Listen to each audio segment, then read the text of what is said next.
that is because of politics, and this administration is against our family name. So, yung replacement niya, may hand ka pa ba doon? That's impossible. They will never allow it. Kung maalala nyo, last year, they changed three city directors in 2 days without my consultation.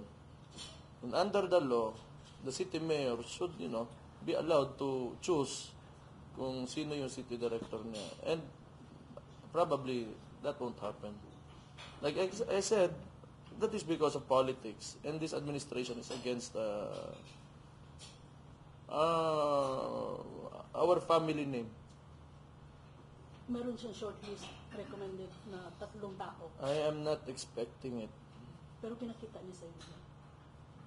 No. Wala. So, let them do whatever they want. At least, kita naman ng mga taga Davao, through the elections of what is happening here. Kasi if they succeeded in sabotaging my term as city mayor, edi sana nasa kanila yung boto, nasa kalaban, Nograles and the others.